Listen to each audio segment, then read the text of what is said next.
मित्रांनो तुमच्यासाठी एक आहे आनंदाची बातमी, तुमच्या सगळ्यांसाठी खुश खबर आहे. तर ती नेमकी काय खुश खबर आहे तुमच्या सगळ्यांसाठी, या खुशखबरीवरती आज आपण चर्चा करणार आहोत. अतिशय महत्त्वाची चर्चा आहे. माझा आवाज तुमच्यापर्यंत पोहोचतोय की नाही जरा मी चेक करतो, कारण माझा आवाज तुमच्या सगळ्यांपर्यंत पोहोचणं गरजेचं आहे. नसल पोहोचत तर गडबड आहे समजायचं. अरे बाबा, मेरा आवाज आप तक पोहोच रहा है क्या? यस, पोहोचतोय वाटतं, आवाज पोहोचतोय. चला, यस, सगळ्यांपर्यंत आवाज पोहोचतोय. सगळ्यांचं मी सहर्ष स्वागत करतो. फक्त एकच मिनिट आपण थांबू आणि आजच्या चर्चेला पटकन सुरुवात करूयात. चर्चा ही अतिशय अतिशय महत्त्वाची आहे. ओके, तर बघा या ठिकाणी सगळ्यांचं मी परत एकदा आपल्या या आजच्या या व्हिडिओमध्ये स्वागत करतो. कारण बघा विषय कसा आहे की एक आनंदाची बातमी, 10वी परीक्षेमध्ये एक मोठा बदल करण्यात आलेला आहे या वर्षीपासून. तर हा बदल नेमका काय आहे आणि ही कुठली अशी आनंदाची बातमी आहे की ज्याच्यामुळे तुमचे मार्क वाढणार आहेत. या आनंदाच्या बातमीमुळे मुलांचे मार्क वाढू शकतात आणि त्याचबरोबर मित्रांनो तुम्ही पास होऊ शकता. जी मुलं नापास होण्याच्या मार्गावरती असतात, ज्या मुलांना कमी मार्क मिळतात, ती मुलं पास होऊ शकतात. तर हा नेमका बदल काय आहे तो आपण येत्या 10 मिनिटांमध्ये समजून घेऊयात. व्हिडिओ छोटीच असेल परंतु खूप महत्त्वाची असेल, त्यामुळे ही व्हिडिओ संपूर्ण बघा, तुमच्या सगळ्यांसाठी खूप इम्पॉर्टंट आहे. तर बघा मित्रांनो, याच्या अगोदरचा नियम मी तुम्हाला अगोदर सांगतो आणि नंतर मग आपण थोडंसं बघू.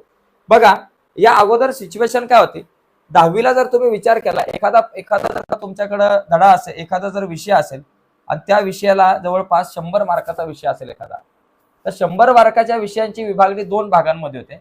एक 80 मार्क लेखी आणि 20 मार्क अंतर्गत मूल्यमापन. आतापर्यंत कसं व्हायचं की तुम्हाला या 20 पैकी किती पडतील ती गोष्ट बाजूला, पण लेखी परीक्षेमध्ये तुम्हाला 25% मार्क मिळणं बंधनकारक होतं. म्हणजे 25% मिळालेच पाहिजे. 25% म्हणजे 20 मार्क तरी मिळाले पाहिजे तर तुम्ही पास. 20 पेक्षा कमी मिळाले तर नापास होऊ शकताय. म्हणजे एखाद्या विद्यार्थ्याला जर इथं 20 पैकी 20 मिळाले आणि इथे 80 पैकी 15 मिळाले, 20 आणि 15 35 झाले, तरी तो नापास होत होता. कारण त्याला लेखी परीक्षेमध्ये 20 पैकी साधारणतः 80 पैकी 20 मार्क मिळणं बंधनकारक होतं त्या विद्यार्थ्याला. लक्षात घ्या, या अगोदरची सिच्युएशन अशी होती की त्या कुठलाही विद्यार्थी असू दे, त्याला इथे 80 पैकी 20 किंवा त्याच्यावरती मार्क मिळणं बंधनकारक होतं. जर मिळत नसले तर त्याचे मार्क कट होणे, तर त्याला पास होणं थोडंसं अवघड जायचं. कारण त्याची कसं व्हायचं माहितीये का, 80 पैकी जर त्याला 20 म्हणजे 20 पैकी 20 पडले लेखी परीक्षेमध्ये आणि इथे 80 पैकी समजा 15च पडले त्या विद्यार्थ्याला, 80 पैकी फक्त 15च पडले, तर एकूण 35 होतात आणि 35ला पास व्हायला पाहिजे, पण तरी सुद्धा पास नव्हते होत विद्यार्थी. तर हा नियम असा होता की बाबा इथे 25% लेखी परीक्षेत मार्क मिळणं बंधनकारक होतं. पण आता हा नियम थोडासा शिथिल करण्यात आलेला आहे. या नियमामध्ये बदल काय करण्यात आला तो मी तुम्हाला सांगतो की 100 मार्काचा पेपर आहे, तर आता 80 पैकी त्याला कितीही पडू दे, बरोबर ना. इथं आता या 20 पैकी त्याला जर 20 पडले तर 80 पैकी जर त्या विद्यार्थ्याला 15 जरी पडले तरी तो आता पास होणार आहे.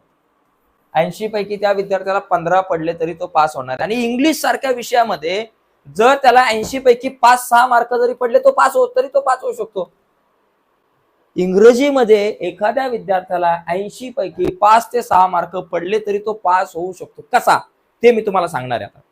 म्हणजे इंग्रजी सारख्या विषयामध्ये जर त्याला 5-6 मार्क जरी पडले तरी तो विद्यार्थी पास होऊ शकतो. तो कसा होऊ शकतो ते सांगतो, त्याची स्ट्रॅटेजी काय सांगतो. बघा इथं भाषा विषयाचं एक त्रिभाषा सूत्र आहे. त्रिभाषा सूत्र तुम्ही नीट समजून घ्या. त्रिभाषा सूत्र म्हणजे काय, त्रिभाषा सूत्राचा या ठिकाणी एक विचार केलेला आहे. त्रिभाषा सूत्र म्हणजे आपल्याकडे 3 भाषा आहेत.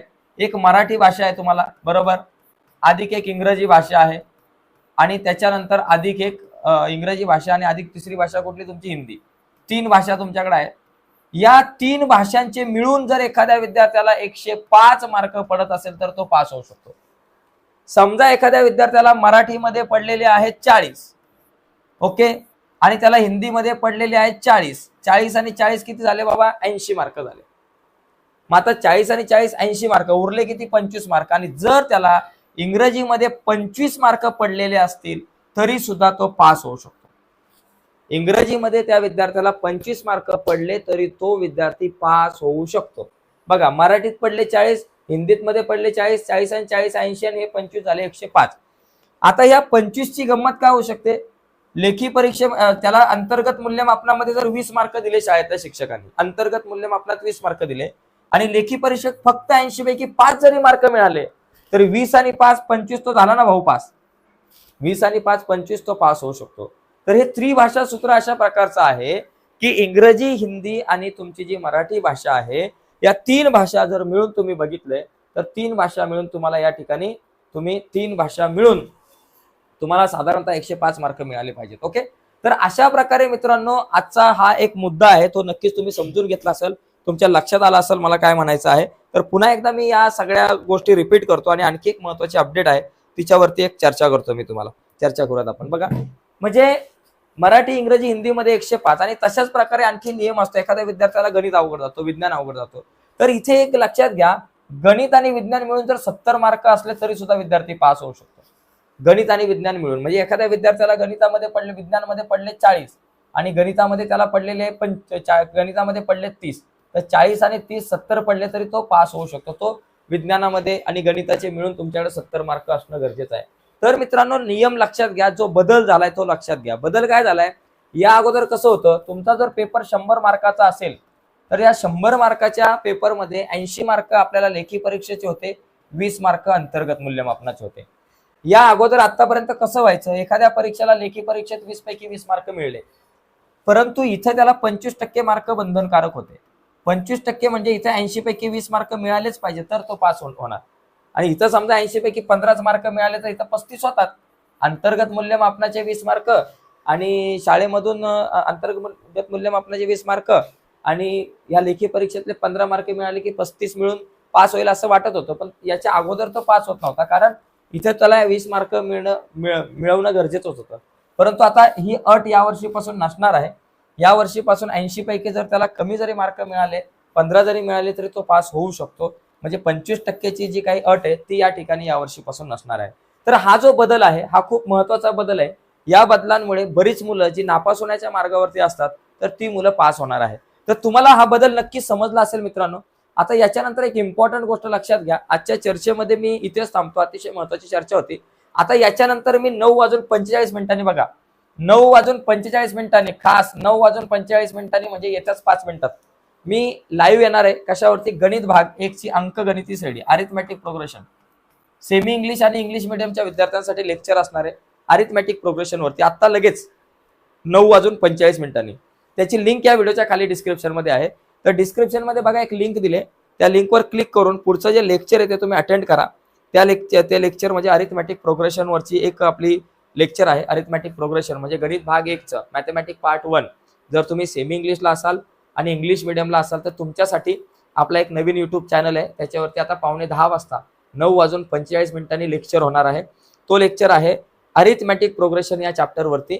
बोर्डाच्या परीक्षेच्या अनुषंगाने संपूर्ण त्या चॅप्टरची रिव्हिजन होणार आहे अरिथमॅटिक प्रोग्रेशन या चॅप्टरची. तर त्याची लिंक व्हिडिओच्या खाली डिस्क्रिप्शन मध्ये आहे. तर डिस्क्रिप्शन मध्ये दिलेल्या लिंकवरती जा आणि पटकन त्या चॅनलवरची ती व्हिडिओ, तो लेक्चर जो आहे तो अटेंड करा. येत्या 3 मिनिटांमध्येच तो लेक्चर सुरू होईल. तर मी आता या ठिकाणी इथं थांबतो, पण तुम्ही थांबू नका. तुम्ही व्हिडिओच्या खाली डिस्क्रिप्शन मध्ये दिलेल्या लिंकवरती जा आणि दिलेल्या लिंकवरती जाऊन आपला तो लेक्चर जो आहे अरिथमॅटिक प्रोग्रेशनवरचा, इंग्लिश मिडियमला असाल किंवा तुम्ही सेमी इंग्लिशला असाल तर तो लेक्चर अटेंड करा. आणि नक्कीच तुम्हाला त्या लेक्चरमधून बऱ्याचशा चांगल्या गोष्टी शिकायला मिळतील. सगळे इम्पॉर्टंट प्रश्न घेणार आहे, जे बोर्डाच्या परीक्षेला प्रश्न येतात तेच इम्पॉर्टंट प्रश्न आपण आजच्या या 9:10 लेक्चरमध्ये घेणार आहोत. चला मी थांबतो, कारण मला आता 9:15 वाजता आपला लेक्चर घ्यायचा आहे. लेक्चरची लिंक व्हिडिओच्या खाली डिस्क्रिप्शन मध्ये आहे. पटकन डिस्क्रिप्शन मध्ये जाऊन लिंकवर क्लिक करा आणि तो लेक्चर अटेंड करा. तर इथे आताच्या या चर्चेमध्ये इथेच थांबूयात. बाय मित्रांनो, धन्यवाद सर्वांना.